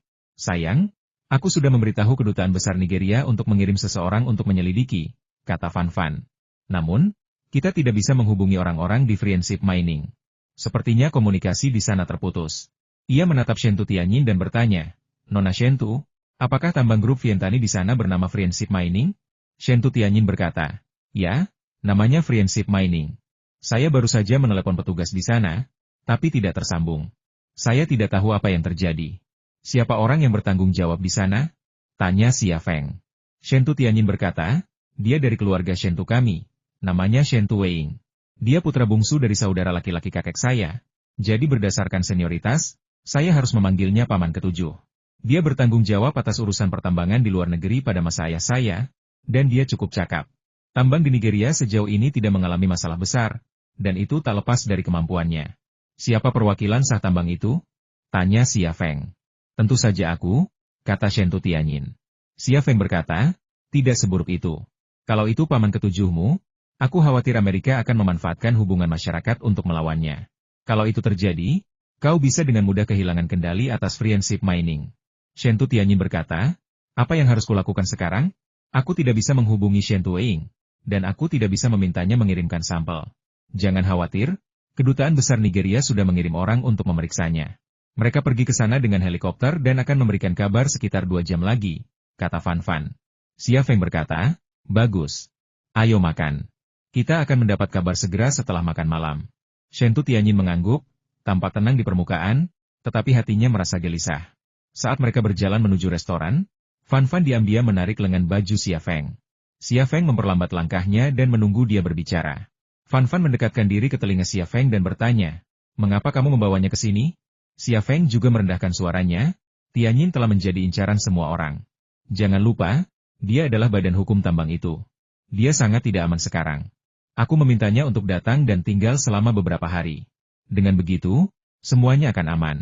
Fan Fan memutar matanya ke arah Xia Feng dan bertanya, tidak ada yang lain? Xia Feng tiba-tiba teringat permintaan Shen Tianyin, tetapi ia tetap serius. Tidak ada yang lain. Bagaimana menurutmu? Jika ada sesuatu yang terjadi antara aku dan dia, apakah aku masih bisa membawanya pulang? Benar. Fan Fan tersenyum tipis. Atasan saya menanggapi masalah ini dengan sangat serius dan telah menugaskan saya sebagai penanggung jawab. Kamu yang bertanggung jawab? Ya, jangan lupa bahwa selain istrimu, aku juga Direktur Biro ZN. Jika apa yang dikatakan Shen Tianyin benar, maka tambang itu berkaitan dengan kepentingan strategis negara, dan kita tidak bisa mengabaikannya. Maksud para petinggi adalah bahwa Amerika tidak boleh diizinkan mendapatkan tambang itu dalam keadaan apapun, kata Fan Fan. Kamu boleh bertanggung jawab, tapi kamu harus memperhatikan keselamatan. Aku tidak akan mengizinkanmu pergi ke Nigeria. Tempat itu terlalu kacau, kata Xia Feng. Aku tidak mau pergi. Aku tidak tega meninggalkan putri kecil kita, kata Fan Fan sambil tersenyum. Shen Tianyin telah kembali. Liang Xiao, Long Bing, dan Jiang Rui sudah tahu tentang hal itu bahkan sebelum Xia Feng membawanya kembali. Xia Feng lah yang menelepon dan menjelaskan alasannya. Namun, ketika mereka benar-benar melihat Shen Tianyin di hadapan mereka, ekspresi dan perasaan mereka masih terasa aneh. Pasti canggung dan aneh bagi mantan istri dan istri-istri mereka saat ini untuk berada di ruangan yang sama. Maaf merepotkanmu, kata Shen Tianyin. Dari sudut pandangnya, dia jelas tidak ingin datang. Tetapi Xia Feng memintanya untuk datang, dan dia tidak ingin menolak. Kenapa harus sopan? Kita semua kenalan lama, kata Liang Xiao dengan senyum terpaksa di wajahnya. Silakan duduk, makan malam sudah siap, kata Jiang Rui. Setelah semua orang duduk, Xia Feng bertanya, di mana Yuyan? Fan Fan berkata, saya sudah bicara dengannya di telepon, dan dia bilang dia tidak akan kembali untuk makan malam. Dia juga sedang sibuk dengan masalah ini, mengumpulkan informasi di sana. Kalau begitu, jangan menunggunya dan mari kita mulai makan, kata Xia Feng. 6 perempuan dan 1 laki-laki berbagi meja, 4 anak di kereta dorong mereka, menyusu dari botol. Restoran itu ramai dengan aktivitas. Namun, Shen Tianyin tampak benar-benar canggung. Ia hanya makan sedikit, lalu berhenti, dan berdiri untuk menghibur anak Xia Feng dan Long Bing. Xia Long. Bibi, beri aku susu. Xia Long jelas pria yang berpengalaman. Setiap kali melihat wanita berarea dada besar, ia akan meminta susunya, terlepas dari apakah wanita itu ibunya atau apakah ia mengenalnya atau tidak. Shen Tianyin tersenyum dan menggelengkan kepalanya. Aku tidak punya. Bolehkah aku memberimu susu botol? Xia Long memalingkan kepala kecilnya, dan sepasang mata gelapnya yang besar membuat Shen Tianyin memandang rendah seorang raja. Kau sungguh-sungguh. Shen Tianyin mengulurkan tangan dan menyentuh wajah mungil Xia Long, sambil berkata dalam hati seandainya saja aku punya anak seperti ini. Di meja makan, Liang Xiao mengambil sepotong iga babi untuk Xia Feng dan bertanya dalam bahasa bibir, berapa lama dia akan tinggal? Xia Feng juga berkata dengan bibir, beberapa hari. Liang Xiao mengambil iga babi dari mangkuk Xia Feng lagi, lalu mengunyahnya di depan Xia Feng, meludahkan tulangnya, lalu menelannya. Xia Feng, tak lama setelah makan malam, Fan Fan menerima telepon dari Biro ZN. Xia Feng berada tepat di sebelahnya dan dapat mendengar suara di telepon dengan jelas. Direktur, helikopter yang dikirim kedutaan ditembak jatuh, kata si penelepon langsung ke intinya. Ah, kok bisa? Siapa yang menembaknya? Tanya Fan Fan heran. Saya tidak yakin. Daerah itu adalah tempat Swakaboka aktif, dan pasukan pemerintah tidak berani masuk untuk menyelidiki. Personel intelijen kami sudah bergegas ke sana, dan saya yakin akan segera ada hasilnya. Kirim seseorang segera dan minta atas militer kedutaan untuk mengirim seseorang mengawal mereka. Kita harus mencari tahu situasi friendship mining, kata Fan Fan. Baik, saya akan segera menelepon. Pria itu menutup telepon. Fan Fan mengerutkan kening dan berkata, helikopter yang dikirim kedutaan ditembak jatuh. Situasinya sangat rumit saat ini, dan tidak jelas siapa yang menembaknya. Shen Tianyin berkata, kita sudah menghabiskan uang untuk menghadapi kelompok bersenjata lokal, dan kita punya hubungan baik dengan masjid-masjid setempat, jadi kecil kemungkinan mereka akan menyerang kita, kan? Mereka menyerang pesawat kedutaan kami, kata Fan Fan. Saya juga merasa itu tidak mungkin, karena pesawat itu memiliki lambang negara kami. Kelompok bersenjata lokal tidak punya alasan untuk menembak jatuh pesawat dari negara yang tidak berkonflik dengan mereka. Bahkan teroris pun tidak akan memicu kebencian tanpa alasan. Xia Feng berkata, kurasa dia orang Amerika. Orang Amerika? Suara Liang Xiao dipenuhi dengan keterkejutan. Xia Feng berkata, hanya Amerika yang berani menembak jatuh pesawat kita seperti ini. Kurasa Amerika sudah memasuki wilayah itu dan memutus komunikasi di sana. Apakah mereka mencoba mengambil tambangku? Shentu Tianyin tiba-tiba menjadi bersemangat. Bahkan kelompok bersenjata lokal pun tidak pernah melakukan itu. Xia Feng berkata, jika logam langka itu benar-benar ada, AS bahkan bisa melancarkan revolusi warna di Nigeria, menggulingkan pemerintah Nigeria saat ini, dan membentuk pemerintahan boneka. Kepentingan Vientani Group di Nigeria akan sepenuhnya tidak terlindungi. Lalu, apa yang harus kulakukan? Shentu Tianyin bingung. Ia tidak terlalu peduli dengan tambang di Nigeria. Ia peduli pada tambang itu, dan logam langka itu, karena hanya dengan begitu ia bisa menghubungi Xia Feng. Xia Feng bahkan belum memberinya jawaban. Jadi bagaimana mungkin ia rela kehilangan tambang itu? Xia Feng berkata, jangan khawatir. Dengan campur tangan pemerintah, masalah ini pasti akan selesai. Dan aku juga di sini. Aku tidak akan membiarkan orang Amerika mendapatkan logam langka itu. Aku akan bicara dengan Giovanna dan yang lainnya. Mereka punya saluran untuk mendapatkan informasi dari sana. Beberapa menit kemudian, Xia Feng tiba di gereja Guntur Suci dan mengumpulkan semua anggota tim zodiak untuk membahas tindakan pencegahan. Di ruang rahasia gereja Holy Thunder, setelah Xia Feng selesai menjelaskan situasinya, Giovanna berkata, kami juga telah membangun gereja-gereja di Afrika dan sedang mengembangkan saudara-saudari kami. Bahkan, ada lebih banyak saudara-saudari di Afrika. Wilayah itu sangat menderita akibat perang. Dan banyak orang yang putus asa bergantung pada organisasi-organisasi bantuan untuk bertahan hidup. Tidak akan sulit bagi kami untuk mendapatkan informasi intelijen tentang wilayah itu. Xia Feng berkata, kalau begitu, segera hubungi saudara-saudari di organisasi penyelamat di sana dan minta mereka mencari informasi. Aku perlu mencari tahu situasi di sana sesegera mungkin. Giovanna berkata, baiklah, saya akan segera menelepon. Ayo kita pergi, kata Qian Jun, kita sudah lama tinggal di desa ini sampai-sampai tulang kita hampir berkarat. Xia Feng berkata, situasi di sana masih belum jelas. Masih terlalu dini bagimu untuk pergi ke sana.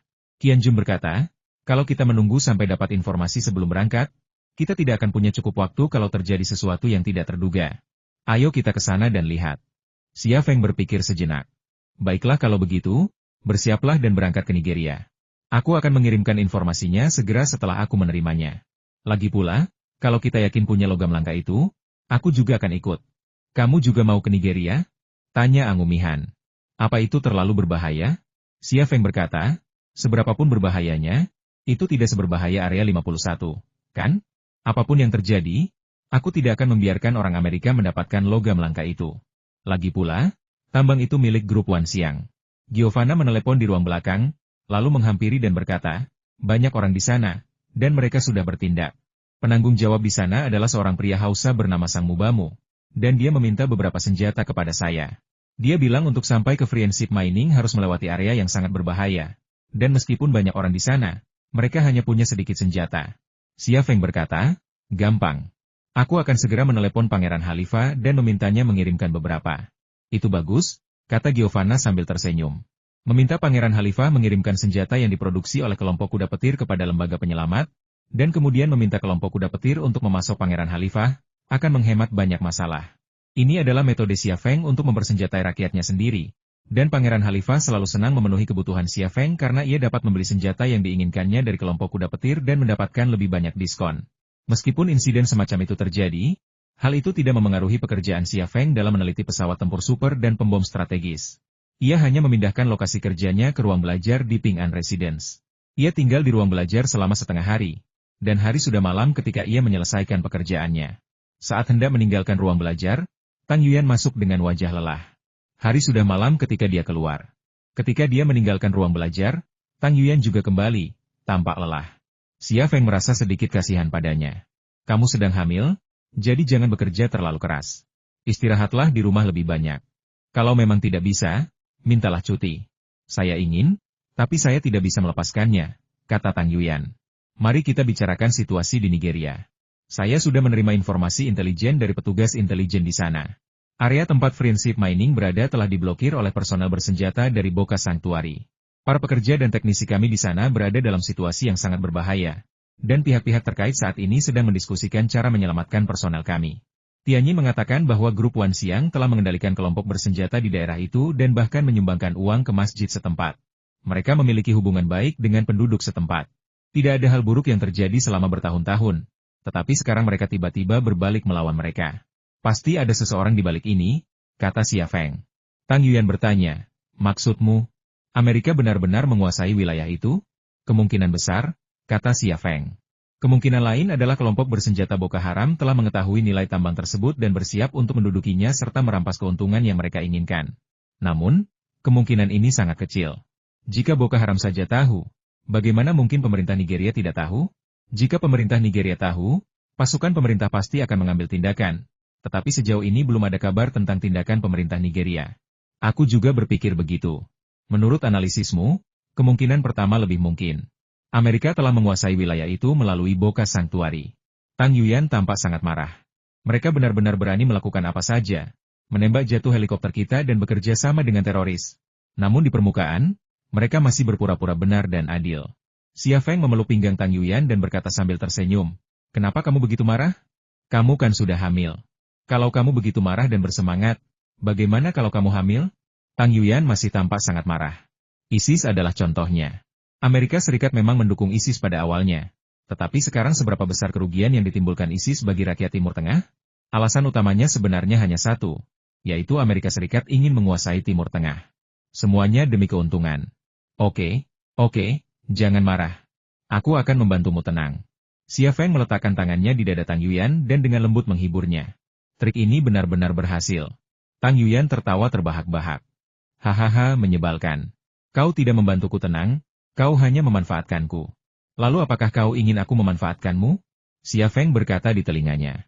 Telinganya tiba-tiba memerah, lalu dia berkata dengan lembut. Pada saat ini, Shen Tu Tianyin muncul di pintu ruang kerja. Melihat Xia Feng dan Tang Yuyan berpelukan, dengan tangan Xia Feng masih di dada Tang Yuyan, ia mundur 2 langkah dan menghindari pintu yang bisa langsung melihat ke dalam ruang kerja. Xia Feng dan Tang Yuyan segera berpisah, dan Tang Yuyan buru-buru merapikan pakaiannya yang kusut. Shen Tu Tianyin berdiri di dekat pintu, menggigit bibir cerinya dengan lembut, hatinya dipenuhi rasa sakit yang tak terlukiskan. Kebahagiaan seperti itu seharusnya menjadi miliknya, dan hanya miliknya, tetapi ia membuat pilihan yang salah. Di ruang belajar, Xia Feng terbatuk, Tianyin, apakah ada yang salah? Makan malam sudah siap. Aku datang untuk memanggilmu makan malam. Shen Tu Tianyin kembali ke tempat duduknya di pintu. Tetapi dia tidak berani menatap Xia Feng atau Tang Yuyan yang berdiri di sampingnya. Xia Feng sedikit malu. Oh, oke, ayo makan. Tang Yuyan berkata, suamiku, kamu pergi dulu. Aku ingin bicara dengan Tianyin sebentar. Baiklah, kalau begitu kalian ngobrol. Xia Feng pergi. Dia penasaran dengan apa yang sedang dibicarakan Tang Yuyan dan Shen Tu Tianyin. Tetapi dia tidak mencoba membaca percakapan mereka. Dia punya kemampuan untuk melakukannya, tetapi dia tidak mau. Setiap orang berhak mendapatkan ruang pribadinya sendiri, bahkan istrinya. Di ruang kerja, kedua wanita itu saling berhadapan, dan suasananya sedikit canggung. Tang Yuyan memecah keheningan. Tianyin, apakah kamu baik-baik saja? Shen Tu Tianyin tersenyum pahit. Apa yang mungkin terjadi padaku? Aku baik-baik saja, jangan khawatir. Waktu aku bercerai dengan Xia Feng adalah yang tersulit, tapi aku berhasil melewatinya. Waktu aku datang kepadamu waktu itu, aku sudah berjanji padamu bahwa kita akan saling membantu. Kalau ada yang kau butuhkan, beritahu saja. Kalau aku bisa membantumu, aku pasti akan membantumu, kata Tang Yuyan. Shen Tu Tianyin menatap Tang Yuyan. Maksudmu, jika aku ingin masuk ke keluarga ini, maukah kau membantuku? Tang Yuyan mengangguk. Aku setuju. Dan aku akan mencoba membujuk Xia Feng jika kau mau. Shen Tu Tianyin menggelengkan kepalanya. Aku bisa menebak bagaimana kau akhirnya menikah dengan Xia Feng. Ini sudah sangat sulit bagimu, jadi jangan ikut campur dalam urusanku. Kau tahu betul bahwa meskipun kau setuju, itu tidak ada gunanya. Ada 4 wanita lain di hadapanmu. Kau sudah bekerja keras untuk berintegrasi ke dalam keluarga ini, jangan biarkan aku membuatmu tidak bahagia dengan mereka. Aku juga tidak ingin menghancurkan keluarga Xia Feng. Aku sangat senang melihatmu bahagia sekarang. Tapi kamu... Tang Yuyan tidak menyangka Shen Tu Tianyin akan menolak bantuannya. Shen Tu Tianyin berkata apa yang kuinginkan berbeda darimu. Kau sungguh tak perlu mengkhawatirkanku. Aku juga berterima kasih atas kebaikanmu. Tang Yuyan menghela napas, baiklah kalau begitu, tapi janjiku akan selalu ditepati. Jika kau butuh bantuanku, datanglah saja padaku. Oke, terima kasih. Ayo kita makan malam, kata Shen Tu Tianyin. Ada 1 orang lagi di restoran itu, ayah Liang Xiao, Liang Zhengchun. Liang Zhengchun menggendong Liang Jiayu di tangannya, dan sang kakek serta cucu bersenang-senang. Jiayu, kalau kamu sudah besar nanti, kakek akan mengajarimu Wing Chun, ya? Kata Liang Zhengchun sambil tersenyum, matanya penuh harap. Liang Jiayu menampar mulut Liang Zhengchun. lalu mencengkeram jenggot Liang Zhengchun dan menariknya dengan keras. Aduh, aduh. Liang Zhengchun berteriak kesakitan. Liang Xiao mendekat dan menepuk pantat kecil Liang Jiayu dengan lembut. Jiayu, lepaskan jenggot kakek, cepatlah, atau aku akan memukulmu. Liang Jiayu masih menjambak janggut Liang Zhengchun dan terus berteriak. Ah, dada. Dahi Liang Xiao penuh dengan garis-garis hitam. Liang Zhengchun tertawa dan berkata, Jiayu, kamu bertarung dengan baik. Teruslah berjuang. Liang Xiao memutar matanya ke arah Liang Zhengchun dan berkata, kau benar-benar bodoh. Kalau kau memanjakan anak ini seperti ini, aku tidak akan membiarkanmu melakukannya lagi. Ibumu cerewet sekali. Ayo kita main keluar. Liang Zhengchun memeluk Liang Jiayu, mengambil botolnya, dan berjalan keluar. Xia Feng baru saja masuk dan bertanya, Tuan, mengapa Anda tidak makan? Aku tidak lapar. Aku akan mengajak Jiayu bermain sebentar. Kalian makan saja. Jangan khawatirkan kami, kakek dan cucu. Liang Zhengchun menggendong Liang Jiayu keluar. Di mana Yuyan dan Shen Tutianyin? Fan bertanya. Mereka ada di belakang kita, jadi aku akan berjalan lebih cepat, kata Xia Feng. Kalau begitu aku akan menyajikan nasi. Jiang Rui pergi menyajikan nasi. Fan berkata, saya masih belum mendapat kabar. Atase militer yang bertugas di kedutaan telah membawa orang-orang ke sana, tetapi masih belum ada kabar. Kami tidak memiliki pangkalan militer di luar negeri, jadi situasi ini menempatkan kami dalam posisi yang sangat pasif. Xia Feng menghela napas, kurasa mereka tidak akan pernah kembali. Siapa yang berani melakukan ini? Fan tidak percaya apa yang dikatakan Xia Feng. Xia Feng berkata, As ingin memblokir informasi dari Nigeria, dan cara paling sederhana dan efektif adalah dengan membunuh mereka. Mereka menindas kami karena kami tidak memiliki pangkalan militer di luar negeri dan tidak dapat melindungi kepentingan kami. Saya rasa, meskipun Boka Sanctuary secara resmi menguasai wilayah itu, mereka pasti memiliki pasukan khusus paling elit Amerika di sana. Kalau begitu, mereka benar-benar melanggar hukum, kata Fan dengan marah. Sebenarnya hanya ada satu jenis hukum di dunia ini, yaitu tinju. Ketika tinju sudah cukup kuat, tidak ada hukum yang dapat menahannya. Hal ini berlaku bagi manusia, dan terlebih lagi bagi negara, kata Xia Feng. Pada saat ini, Tang Yuyan dan Shen Tutianyin masuk. Ayo makan, kata Jiang Rui, jangan bicarakan hal-hal yang tidak menyenangkan itu. Kalau kamu tidak makan sekarang, makanannya akan dingin. Keluarga itu kemudian mulai makan malam. Setelah makan malam, seluruh keluarga bermain dengan anak-anak di ruang tamu, dan Shen Tutianyin ikut bermain. Dia mencintai anak-anak, terutama anak-anak Xia Feng. Bunyi bip, bunyi bip, bunyi bip. Telepon satelit Xia Feng tiba-tiba berdering. Telepon itu dari Giovanna.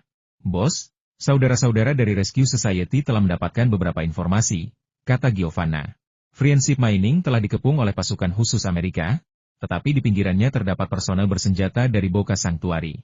Pihak Amerika sekarang telah mencapai kesepakatan dengan Boka Sanctuary.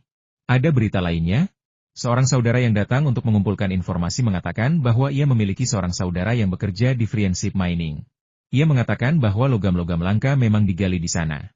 Kehadiran orang Amerika di sana sebenarnya merupakan bukti nyata, kata Giovanna. Aku mengerti. Ayo kita buat beberapa pengaturan. Aku akan pergi ke Nigeria, kata Xia Feng. Baiklah, aku akan mengaturnya sekarang. Giovanna menutup telepon. Liang Xiao menghampiri dan berkata dengan heran, suamiku, kamu mau ke Nigeria? Ada perang di sana. Akan sangat berbahaya bagimu untuk pergi ke sana. Bagaimana kita bisa tenang? Fan juga datang dan berkata, suamiku, bisakah kau tidak pergi? Aku tahu logam langka sangat penting bagi negara kita, tapi kita tidak bisa membiarkanmu menanggung semua risikonya sendirian. Seluruh negeri mendukungmu. Kalau kau memberiku sedikit waktu lagi, kita tidak akan menemukan solusi. Xia Feng berkata, tidak ada cara untuk mengatasi ini. Kita tidak punya pangkalan militer di luar negeri, dan pasukan kita tidak bisa sampai ke sana.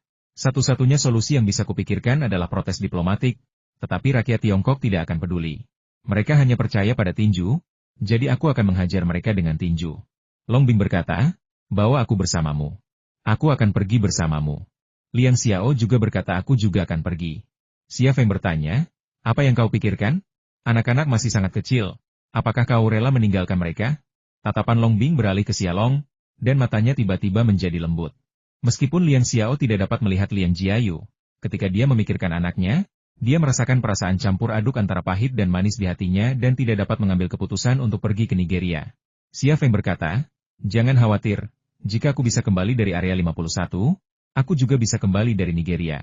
Long Bing dan Liang Xiao terdiam. Mereka tahu mereka tidak bisa membujuk Xia Feng untuk berubah pikiran. Malamnya kabur. Tang Yuyan dan Xia Feng membawa Shen Tu Tianyin ke pintu kamar tamu. Tang Yuyan berkata, "Tianyin, ini kamarmu. Katakan saja kalau ada yang kau butuhkan."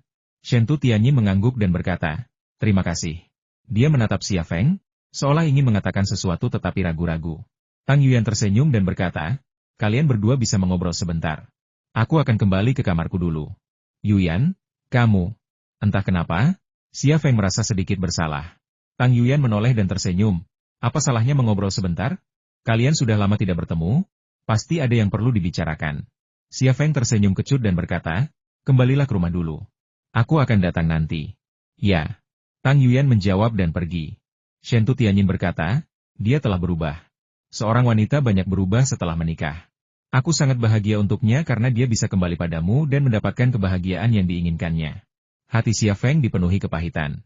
Ia tahu waktunya hampir habis, tetapi ia tak berani mengungkapkannya. Ia memiliki semua yang diinginkannya, seorang istri yang cantik, dan anak-anak yang luar biasa cerdas. Hampir semua orang iri padanya, dan ia tampak sangat bahagia. Namun, itu hanya terlihat oleh orang lain. Siapa yang tahu penderitaan yang ia tanggung setiap hari? Siapa yang bisa memahami perasaannya saat ia memaksakan diri untuk tersenyum menghadapi kematian? Namun, dia tidak akan memberitahukan rahasia ini kepada Shen Tu Tianyin. "Xia Feng, masalah itu?"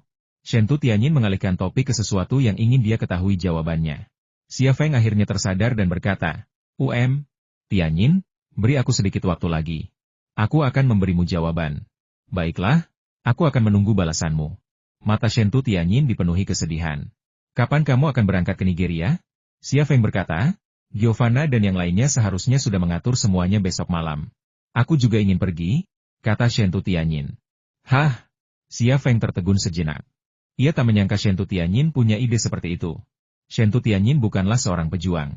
Ia tak pernah memegang senjata, apalagi bertarung, dan bahkan tak pernah terlibat dalam perkelahian. Namun, ia adalah wanita terkaya di Tiongkok, dengan kekayaan ratusan miliar, tetapi ia berpikir untuk mengambil risiko bersamanya di tempat yang dilanda perang seperti Nigeria. Ia tak lagi bermain sesuai aturan. "Bagaimana mungkin?" "Tidak. Bagaimana mungkin kau punya ide seperti itu?" Xia Feng menolak mentah-mentah. Shen Tu Tianyin menatap Xia Feng. "Saya pemilik Friendship Mining. Orang Amerika sedang mencoba merampok tambang saya. Tentu saja saya harus pergi melihat dan mengambil tindakan yang diperlukan. Saya yakin pasukan khusus Amerika yang menyerbu Friendship Mining mendapat perintah tembak mati dari militer AS. Apa yang bisa Anda lakukan jika Anda pergi ke sana? Apakah Anda akan berdebat dengan mereka? Mereka bahkan tidak akan memberi Anda kesempatan untuk berbicara. Begitu mereka mengetahui keberadaan Anda, sebuah rudal bisa membunuh Anda," kata Xia Feng. Shen Tu Tianyin tidak menunjukkan rasa takut. Ia berkata, "Bagaimana denganmu? Kau menghadapi bahaya yang sama. Jadi mengapa kau masih pergi? Kau tidak bisa pergi dan membiarkan negara menangani masalah ini." Xia Feng tersenyum kecut. "Aku sudah menjelaskan alasannya. Negara kita tidak memiliki pasukan di luar negeri. Jadi kita berada di luar jangkauan dan tidak bisa mengendalikan apa yang terjadi di sana. Kita akhirnya berhasil mematahkan superioritas udara AS. Jika mereka berhasil lagi, strategi mereka akan menjadi lebih radikal, dan perang bahkan mungkin akan pecah. Saya tidak peduli dengan urusan negara. Saya hanya melakukan apa yang ingin saya lakukan." "Tianyin, kamu," Shen Tu Tianyin berkata, "aku tahu Nigeria sangat kacau dan berbahaya, tetapi kau akan melindungiku, kan?" Xia Feng terdiam. Dia pasti akan melindunginya. Tetapi jika perang pecah, dia akan menjadi beban. Peluru tidak punya mata, dan pembunuh CIA berdarah dingin dan kejam. Dia bisa menjamin keselamatannya di medan perang. Tetapi bagaimana dengan Xia Feng? Di medan perang, bahkan jika dia melindunginya, nyawanya tidak terjamin. Aku tahu apa yang kau pikirkan. Bukannya aku bersikap tidak masuk akal. Suara Shen Tu Tianyin dipenuhi kesedihan. "Sebenarnya, tidak masalah aku mengambil milikku atau tidak. Aku sama sekali tidak peduli. Apa kau tidak mengerti kenapa aku ingin mengikutimu? Aku hanya ingin melakukan perjalanan bersamamu yang tak akan pernah kulupakan. Aku tidak punya muka untuk bersamamu seperti mereka. Aku hanya ingin perjalanan yang akan kuingat seumur hidupku. Oke?" Xia Feng terdiam. Sulit baginya untuk membuat keputusan ini karena ini menyangkut hidup dan matinya. Dan, Shen Tu Tianyin ragu untuk berbicara, telinganya agak merah. Dan anak-anak, apa yang paling diinginkannya? Sebuah perjalanan mendebarkan yang akan terkenang seumur hidupnya. Seorang anak inilah hasrat terdalamnya. Demi keinginan ini, ia mempertaruhkan hidup dan matinya. Bagi seorang perempuan lemah untuk mengambil keputusan seperti itu dari sudut pandangnya, Betapa besar keberanian yang dibutuhkan. Mata Shentu Tianyin berkaca-kaca. Xia Feng, kau pernah memberiku kesempatan untuk memilih antara kau dan grup Vientani, dan aku memilih grup Vientani. Setelah itu, aku menjalani hidup yang menyedihkan, tanpa satu hari pun kebahagiaan. Kumohon beri aku kesempatan lagi, biarkan aku melepaskan segalanya, dan biarkan aku memilih lagi, oke? Aku ingin melewati masa-masa sulit itu bersamamu, dan meninggalkan kenangan indah untukku, oke? Dia sudah sejauh ini, bagaimana mungkin aku tega menolaknya? Xia Feng menghela napas, baiklah, tapi kalau kamu mau pergi, aku harus membuat pengaturan baru. Lagi pula, mulai sekarang, kamu harus meninggalkan ponselmu di sini dan mengisi dayanya 24 jam sehari. Mengapa? Keempat orang Amerika itu meretas sistem perusahaanmu, jadi tidak ada alasan bagi mereka untuk tidak menemukan ponselmu. Tinggalkan ponselmu di rumahku dan jangan menjawab panggilan apapun. Mereka akan mengira kau bersembunyi di rumahku, dan mereka tidak akan berani datang ke sini, kata Xia Feng. Saya mengerti. Biarkan ponselnya terisi daya dan jangan menjawab panggilan apapun. Shentu Tianyin mengulangi, lalu bertanya, apa lagi yang perlu saya lakukan? Xia Feng berkata, biar aku yang urus sisanya. Aku akan kembali lagi nanti kalau sudah siap. Ya. Senyum akhirnya muncul di wajah Shentu Tianyin. Kalau begitu kamu istirahat saja. Aku harus kembali juga, kata Xia Feng. Shentu Tianyin masih menatap Xia Feng dan tidak berbalik untuk masuk ke dalam rumah. Xia Feng tersenyum canggung, berbalik dan pergi. Ia pergi ke ruangan terbesar dan melihat 5 perempuan berkumpul, mengobrol. Jiang Rui sedang mencari berita tentang Nigeria di tablet. Mereka jelas sedang membicarakan perjalanannya ke Nigeria, dan dilihat dari ekspresi serius mereka sama sekali tidak khawatir. Xia Feng menutup pintu dan berjalan ke arah mereka. Lalu berkata sambil tersenyum, ini hanya perjalanan panjang, apa yang kalian khawatirkan? Jangan khawatir, aku akan baik-baik saja. Perjalanan ke Nigeria ini jauh lebih mudah daripada perjalanan terakhirku ke Amerika Serikat. Aku akan baik-baik saja. Lian Xiao menghela napas, Boca Holy Land adalah organisasi teroris yang ganas. Mereka tidak bermain sesuai aturan. Kau belum pernah melawan organisasi teroris sebelumnya, jadi aku mengkhawatirkanmu. Ya? Apa yang akan kamu lakukan jika kamu menemukan bahan peledak pinggir jalan atau bahkan bahan peledak manusia? Mata Longbing juga dipenuhi kekhawatiran. Suamiku, bisakah kamu tidak pergi? Jiang Rui memohon, Jiang He masih sangat muda. Jika kamu pergi, kita. Dia tidak ingin mengatakan sesuatu yang sial. Fan ragu untuk berbicara, tetapi jelas bahwa dia juga sangat khawatir tentang Xia Feng. Mata Tang Yuyan dipenuhi kekhawatiran, tetapi ia tidak berusaha menghalangi Xia Feng dari rencananya untuk pergi ke Nigeria. Dari kelima wanita di ruangan itu, ia telah bekerja paling keras untuk menjadi istri Xia Feng. Jadi ia paling menghargai pernikahannya dan tidak ingin membebani Xia Feng dengan apapun. Ia selalu ingin memberikan yang terbaik untuk Xia Feng, termasuk kepribadiannya. Xia Feng tersenyum getir. Ada apa denganmu? Aku baru saja pergi ke luar negeri sekali, dan kau membuatnya seolah-olah perpisahan itu hidup atau mati. Jangan khawatir, aku sungguh khawatir. Aku akan baik-baik saja. Aku tidak sendirian. Aku punya tim zodiak dan organisasi bantuan yang dibentuk Giovanna dan yang lainnya. Mereka punya banyak orang di Afrika. Aku sudah menelepon Pangeran Khalifa dan memintanya untuk mengangkut sejumlah senjata buatan Thunder Horse Group melalui udara. Saat aku ke sana, akan ada pasukan yang menungguku. Apa kau masih khawatir? Setelah mendengar apa yang dikatakannya, para wanita itu sedikit lega. Mereka semua tahu persis seperti apa Xia Feng. Bukan hanya keputusannya yang sulit diubah, tetapi pria mereka juga seorang pembunuh sejati, dengan banyak musuh terbunuh di tangannya. Bagi pria seperti dia, bukankah pergi ke medan perang semudah berjalan-jalan di jalanan? Hei! Liang Xiao menghela napas, baiklah, aku tidak akan membujukmu, dan kau pun tidak akan mendengarkan. Kami hanya berharap kau bisa lebih berhati-hati, dan lebih memikirkan kami dan anak-anak, oke? Xia Feng menghampiri dan memeluk pinggangnya. Kau pikir aku rela meninggalkanmu dan anak-anak? Aku juga enggan. Tapi ada hal-hal yang harus diselesaikan, dan beberapa musuh yang harus disingkirkan, kalau tidak mereka akan menjadi ancaman bagimu. Suamiku, kapan kamu berangkat? Tanya Longbing. Xia Feng juga memeluk pinggang Longbing, kita berangkat besok malam. Giovanna dan yang lainnya sudah bersiap. Begitukah? Fan menggigit bibirnya, kalau begitu aku tidak akan kembali. Lagi pula Xia Feng sudah tidur. Jiang Rui juga berkata Jiang He sudah tertidur. Aku juga tidak akan kembali. Tang Yuyan lebih belak-belakan. Ia membuka resleting mantelnya dan melemparkannya kerak. Kalau begitu, ayo tidur bersama. Xia Feng, tanpa mantelnya, Tang Yuyan berpakaian putih bersih. Area dadanya yang menjulang bergetar di bawah cahaya, mengancam akan keluar dari beranya kapan saja. Inilah yang mereka maksud dengan hampir meledak. Tang Yuyan berjalan ke arah Xia Feng, dengan senyum di bibirnya, tetapi kilatan provokatif di matanya. Ia mengulurkan tangannya. Mereka bilang mereka akan tidur, tetapi tak seorang pun yang tidur. Seluruh ruangan menjadi berisik dan kacau. Pria itu hendak pergi berperang ke luar negeri, dan para wanita ingin dia bersantai, jadi mereka bergegas melayaninya dan meninggalkannya dengan kenangan indah, sehingga dia akan mengingat kebaikan mereka bahkan saat dia pergi dan segera kembali. Hanya Xia Feng yang dapat menikmati berkah seperti itu. Di ruangan lain, Shen Tianyin, mengenakan pakaian dalam ungu, berbaring di tempat tidur, termenung sambil menatap ponselnya yang sedang diisi daya. Dalam benaknya, ia merenungkan sebuah pertanyaan, di kamar siapa dia sekarang? Kamar Tang Yuyan? Kamar Liang Xiao? Atau Long Bing?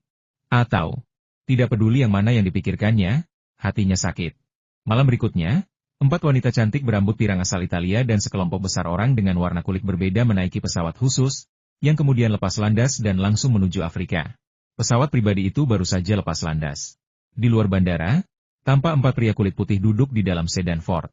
Salah satu dari mereka mengangkat telepon satelit dan menelepon. Orang-orang Xia Feng sudah naik ke pesawat, tapi aku tidak melihat Xia Feng. Aku juga tidak melihat Shen Tianyin, ketua Siang Group. Oke, tapi Xia Feng jelas ada di pesawat itu. Dia jago merias wajah. Tapi itu tidak masalah. Di bandara Nigeria, petugas kita akan menggunakan sistem pengenalan wajah untuk menemukannya dan membunuhnya nanti. Suara seorang pria terdengar dari telepon satelit. Sinyal ponsel Shen Tianyin masih ada di rumah Xia Feng. Sejauh ini, ponselnya sudah menerima total 18 panggilan, tetapi dia tidak menjawab satupun, kata pria berkulit putih itu. Jangan khawatir. Terus pantau pergerakan grup Wan Xiang. Selama Shen Tianyin keluar dari rumah Xia Feng, kau tahu apa yang harus dilakukan? Aku tahu. Pria kulit putih itu menutup telepon. Pria kulit putih di kursi pengemudi menyalakan mobil dan melaju di sepanjang jalan. Sebuah mobil hitam datang dari belakang dan melaju berdampingan dengan mobil Ford itu. Pria kulit putih yang mengemudikan sedan Ford itu merasa waspada. Ia melirik sedan hitam di sebelahnya. Ia melihat seorang pria berjubah hitam duduk di kursi penumpang. Ia mengenakan tudung kepala, dan wajahnya sama sekali tidak terlihat. Tiba-tiba, sebuah truk besar keluar dari persimpangan dan menabrak mobil Ford tersebut. Truk seberat puluhan ton itu langsung merusak mobil Ford tersebut, tetapi pengemudinya tidak berhenti. Malah, ia menginjak pedal gas dan menghancurkan mobil vodka tersebut. Mobil hitam itu terus melaju, dan pria berjubah hitam yang duduk di kursi penumpang mendengus pelan. Pada saat yang sama, seorang pria dan wanita muda menaiki pesawat penumpang biasa menuju Moskow. Pria itu berkulit gelap dan berwajah penuh jerawat, membuatnya tampak jelek. Wanita itu berkulit cerah, tetapi wajahnya juga biasa saja dan penampilannya biasa saja. Pasangan muda ini tampak seperti sepasang mahasiswa yang belajar di Moskow. Namun, itu hanyalah ilusi. Identitas pemuda itu adalah Xia Feng, dan identitas wanita itu adalah Shen Tianyin. Pesawat Xia Feng sendiri terbang ke Afrika, dan Giovanna beserta 4 orang lainnya naik pesawat itu bersama saudara-saudari dari lembaga bantuan. Namun, pesawat itu jelas tidak akan terbang ke Nigeria. Tujuannya adalah Republik Chad, yang berbatasan dengan Nigeria. Mereka akan memasuki Nigeria dari Chad dan kemudian mempersenjatai saudara-saudari dari lembaga bantuan di Afrika.